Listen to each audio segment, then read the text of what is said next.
Chapter 8.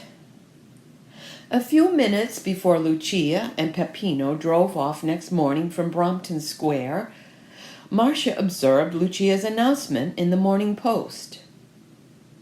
She was a good-natured woman, but she had been goaded, and now that Lucia could goad her no more for the present, she saw no objection to asking her to the ball. She thought of telephoning, but there was a chance that Lucia had not yet started, so she sent her card instead, directing it to 25 Brompton Square, saying that she was at home, dancing, to have the honor to meet a string of exalted personages. If she had telephoned, no one knows what would have happened, whether Daisy would have had any lunch that day, or Georgie any dinner that night, and what excuse Lucia would have made to them. Adele and Tony Limpsfield, the most adept of all the Lucia files, subsequently argued the matter out with much heat, but never arrived at a solution that they felt was satisfactory. But then Marcia did not telephone. The news that the two were coming down was, of course, all over Riseholme. A few minutes after Lucia had rung Georgie up. He was in his study when the telephone bell rang, in the fawn-colored Oxford trousers, which had been cut down from their monstrous proportions and fitted quite nicely, though there had been a sad waste of stuff. Robert Quantock, the wag who had danced a hornpipe when Georgie had appeared in the original voluminousness, was waggish again when he saw the abbreviated garments, and apropos of nothing in particular had said, "Home is the sailor, home from the sea," and that was the epitaph on the Oxford trousers. Georgie had been busy indoors this afternoon, for he had been attending to his hair, and it was not quite dry yet, and the smell of the auburn mixture still clung to it. But the telephone was a trunk call, and whether his hair was dry or not, it must be attended to. Since Lucia had disappeared after that weekend party, he had had a line from her once or twice, saying that they must really settle when he would come and spend a few days in London. But she had never descended to the sordid mention of dates. A trunk call, as far as he knew, could only be Lucia or Olga, and one would be interesting and the other delightful. It proved to be the interesting one, and though rather difficult to understand because of the aforesaid mixture of baby talk and Italian, it certainly conveyed the gist of the originator's intention. "Me so tired," Lucia said, "and it will be divine to get to Riseholme again. So come to ickle quiet din with me and Peppino tomorrow, Georgino. Shall want to hear all novelle." "What?" said Georgie. "All the news," said Lucia. Georgie sat in the draught. It was very hot today. Until the auburn mixture dried. He knew that Daisy Quantock and Robert were playing clock golf on the other side of his garden paling, for their voices had been very audible. Daisy had not been weeding much lately, but had taken to golf, and since all the authorities said that matches were entirely won or lost on the putting green, she, with her usual wisdom, devoted herself to the winning factor in the game. Presently she would learn to drive and approach and niblick and that sort of thing, and then they would see. She wondered how good Miss Wethered really was. Georgie, now dry, tripped out into the garden and shouted, "May I come in?" That meant, of course, might he look over the garden paling and talk? Daisy missed a very short putt, owing to the interruption. "Yes, do," she said icily. "I suppose you would give me that, Robert." "You supposed wrong," said Robert, who was now 2 up. Georgie stepped on a beautiful pansy. "Lucia's coming down tomorrow," he said. Daisy dropped her putter. "No," she exclaimed. "And Peppino," went on Georgie. "She says she's very tired." "All those duchesses," said Daisy. Robert Alton's cartoon had been reproduced in an illustrated weekly, but Riseholme, up to this moment, had been absolutely silent about it. It was beneath notice. "And she's asked me to dinner tomorrow," said Georgie. "So she's not bringing down a party?" said Daisy. "I don't know," remarked Robert, "if you are going on putting or if you give me the match." "Poof!" said Daisy, just like that. "But tired, Georgie? What does that mean?" "I don't know," said Georgie, "but that's what she said." "It means something else," said Daisy. "I can't tell you what, but it doesn't mean that." "I suppose you've said you're engaged." "No, I haven't," said Georgie. De Vere came out from the house. In this dry weather, her heels made no indentations on the lawn. "Trunk call, ma'am," she said to Daisy. "These tiresome interruptions," said Daisy, hurrying indoors with great alacrity. Georgie lingered. He longed to know what the trunk call was, and was determined to remain with his head on the top of the paling till Daisy came back. So he made conversation. "Your lawn is better than mine," he said pleasantly to Robert. Robert was cross at this delay. "That's not saying much," he observed. "I can't say any more," said Georgie, rather nettled. "And there's the leather jacket grub I see has begun on yours. I dare say there won't be a blade of grass left presently." Robert changed the conversation. There were bare patches. "The museum insurance," he said. "I got the fire policy this morning. The contents are the property of the 4 trustees, me and you and Daisy and Mrs. Boucher. The building is Colonel Boucher's, and that's insured separately. If you had a spark of enterprise about you, you would take a match, set light to the mittens, and hope for the best." "You're very tiresome and cross," said Georgie. "I should like to take a match and set a light to you."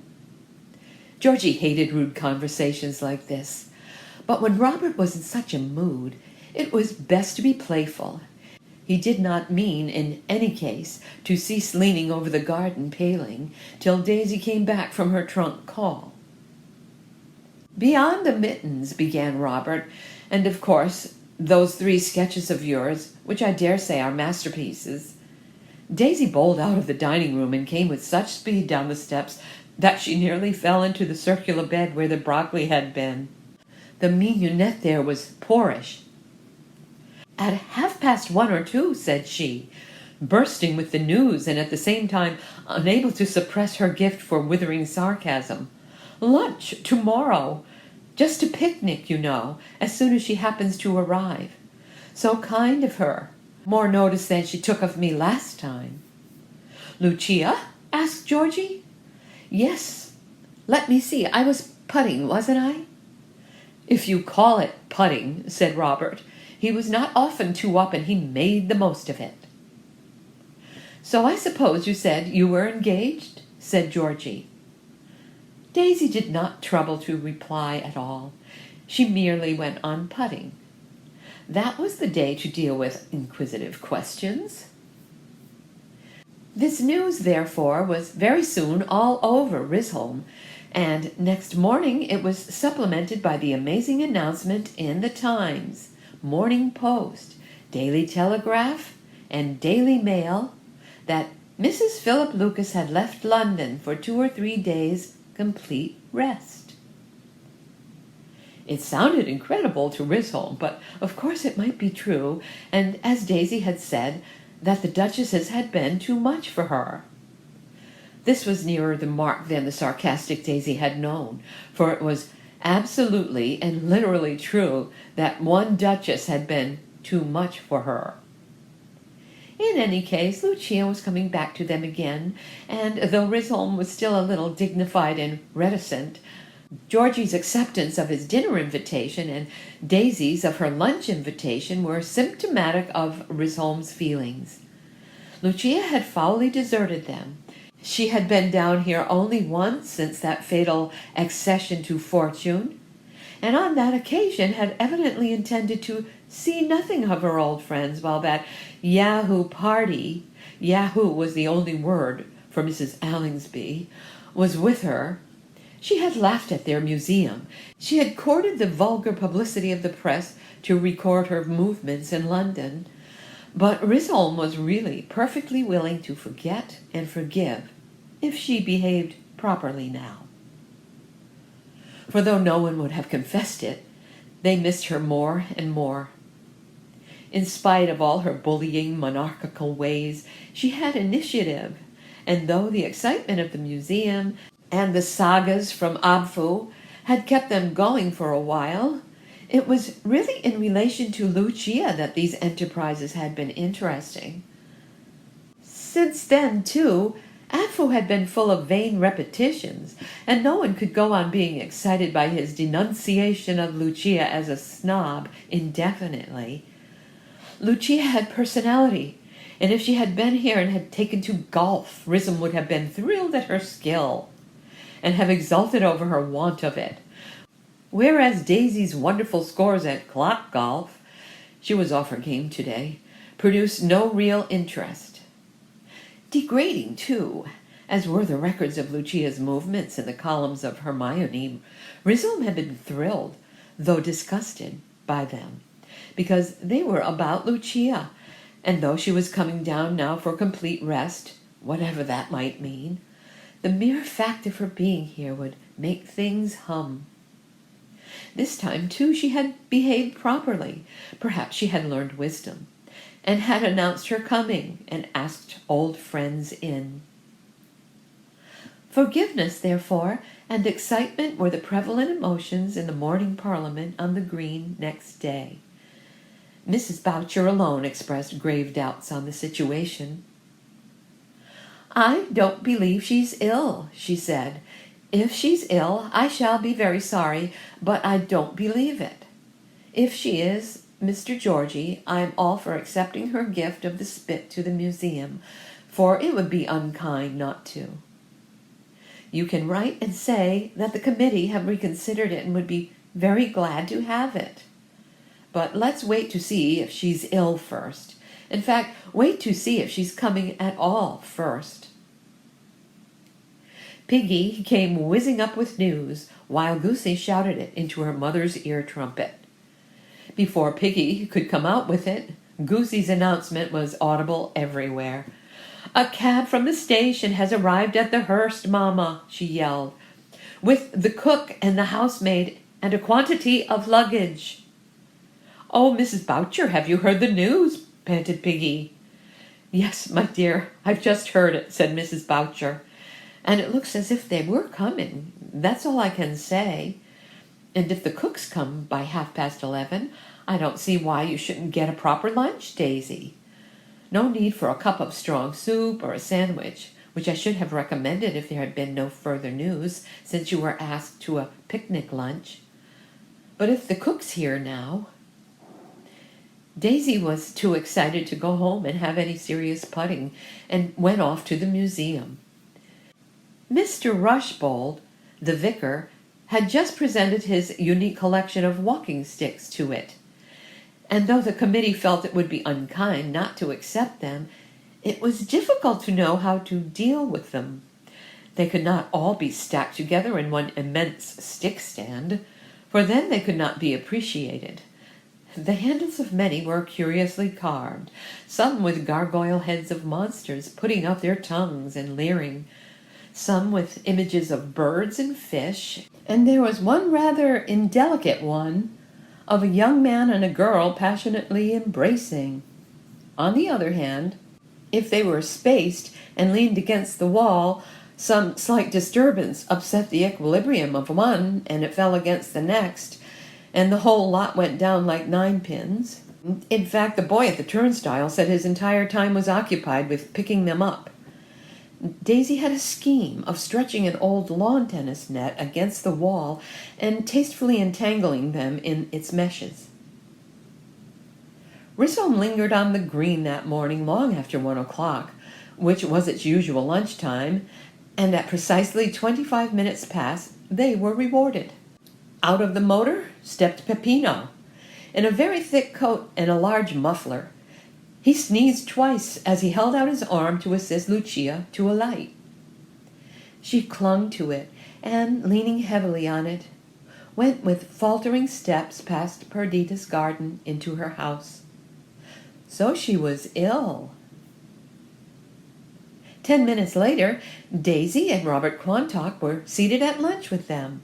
Lucia certainly looked very well, and she ate her lunch very properly, but she spoke in a slightly faded voice, as befitted one who had come here for complete rest. But Riseholme, dear Riseholme, will soon put me all right again, she said. Such a joy to be here. Any news, Daisy? Really, there was very little. Daisy ran through such topics as had interested Riseholme during these last weeks, and felt that the only thing which had attracted true, feverish Riseholme attention was the record of Lucia's own movements. Apart from this, there was only her own putting, and the embarrassing gift of walking sticks to the museum. But then she remembered that the committee had authorized the acceptance of the Elizabethan spit if Lucia seemed ill, and she rather precipitately decided that she was ill enough. "Well, we've been busy over the museum," she began. "Ah, the dear museum," said Lucia wistfully. That quite settled it. "We should so like to accept the Elizabethan spit, if we may," said Daisy. "It would be a great acquisition." "Of course, delighted," said Lucia. "I will have it sent over. Any other gifts?" Daisy went on to the walking sticks, omitting all mention of the indelicate one in the presence of gentlemen, and described the difficulty of placing them satisfactorily. They were 81, including the indelicacy, and a lawn tennis net would barely hold them. The invalid took but a wan interest in this, and Daisy's putting did not rouse much keener enthusiasm. But soon she recovered a greater animation, and was more herself. Indeed, before the end of lunch, it had struck Daisy that Peppino was really the invalid of the two. He certainly had a prodigious cold, and spoke in a throaty wheeze that was scarcely audible. She wondered if she had been a little hasty about accepting the spit, for that gave Lucia a sort of footing in the museum. Lucia recovered still further when her guests had gone, and her habitual energy began to assert itself. She had made her impressive invalid entry into Riseholme, which justified the announcement in the papers, and now, quietly, she must be on the move again. She might begin by getting rid, without delay, of that tiresome spit. "I think I shall go out for a little drive, Peppino," she said. "Though if I were you, I would nurse my cold, and get it all right before Saturday when we go to Adele's. The gardener, I think, could take the spit out of the chimney for me and put it in the motor, and I would drop it at the museum. I thought they would want it before long. And that golf clock of Daisy's, it sounds amusing. The sort of thing for Sunday afternoon if we have guests with us. I think she said that you could get the apparatus at the stores. Little tournaments might be rather fun." The spit was easily removed, and Lucia, having written to the stores for a set of golf clock, had it loaded up on the motor and conveyed to the museum. So that was done.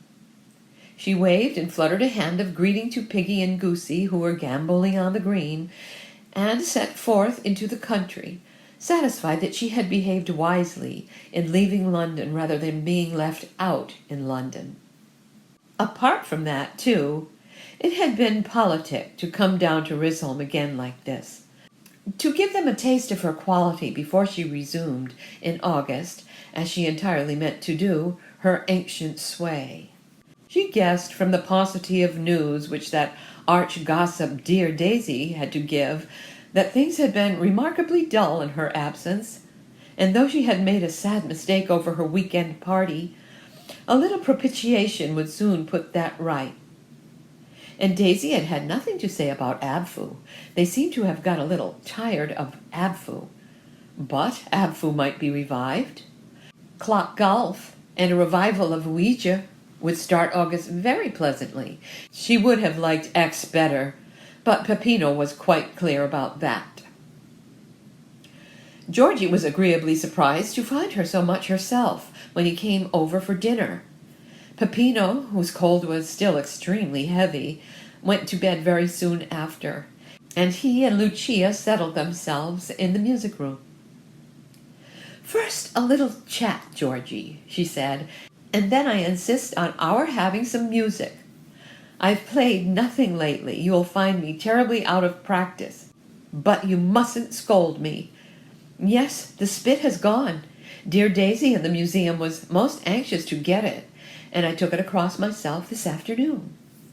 I must see what else I can find worthy of it." This was all rather splendid. Lucia had a glorious way of completely disregarding the past and pushing on ahead into the future. "And have you been playing much lately?" she asked. "Hardly a note," said Georgie. "There's nobody to play with. Piggy wanted to do some duets, but I said, no thanks." "Georgie, you've been lazy," she said. "There's been nobody to keep you up to the mark. And Olga, has Olga been down?" Not since that Sunday when you were both down together," said he. "Very wrong of her to have deserted Riseholme.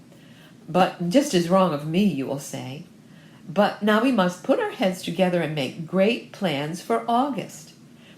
I shall be here to bully you all August. Just one visit, which Peppino and I are paying to dear Adele Brixton on Saturday, and then you will have me here solidly. London? Yes, it has been great fun, though you and I never managed to arrange a date for your stay with us. That must come in the autumn, when we go up in November. But oh, how tired I was when we settled to leave town yesterday. Not a kick left in me. Lots of engagements, too, and I just scrapped them. But people must be kind to me and forgive me, and sometimes I feel that I've been wasting time terribly. I've done nothing but see people, all sorts, from Alf Watson the pugilist." "No," said Georgie, beginning to feel the thrill of Lucia again. "Yes, he came to dine with me, such a little duck, and brought his flute. There was a great deal of talk about my party for Alf, and how the women buzzed around him." "Who else?" said Georgie greedily. "My dear, who not else? Marcel Periscope came another night, Adele, Sophie Allingsby, Bertie Alton, Aggie. I must ask dear Aggie down here. Tony Limpsfield, 1,000 others. And then, of course, dear Marcia Whitby often. She is giving a ball tomorrow night. I should like to have been there, but I was just finito. Ah, and your dear friend, Princess Isabel, very bad influenza. You should ring up her house, Georgie, and ask how she is. I called there yesterday. So sad. But let us talk of more cheerful things. Daisy's clock golf. I must pop in and see her at it tomorrow. She is wonderful, I suppose. I have ordered a set from the stores, and we will have great games. She's been doing nothing else for weeks, said Georgie. I dare say she's very good, but nobody takes any interest in it. She's rather a bore about it. Georgie, don't be unkind about poor Daisy, said Lucia. We must start little competitions with prizes. Do you have partners? You and I will be partners at mixed putting. And what about Abfu? It seemed to Georgie that this was just the old Lucia, and so no doubt it was. She was intending to bag any employments that happened to be going about and claim them as her own. It was larceny, intellectual and physical larceny, no doubt, but Lucia breathed life into those dead bones and made them interesting. It was weary work to watch Daisy dabbing away with her putter and then trying to beat her score without caring the least whether you beat it or not. And Daisy even telephoned her more marvelous feats, and nobody cared how marvelous they were. But it would be altogether different if Lucia was the goddess of putting. "I haven't ab food for ages," said Georgie. "I fancy she has dropped it." "We must pick everything up again," said Lucia briskly. "And you shan't be lazy any more, Georgie. Come and play duets. My dear piano, what shall we do?" They did quantities of things, and then Lucia played the slow movement of the Moonlight Sonata, and Georgie sighed as usual, and eventually Lucia let him out and walked with him to the garden gate. There were quantities of stars, and as usual she quoted, "See how the floor of heaven is thick inlaid," and said she must ring him up in the morning after a good night's rest.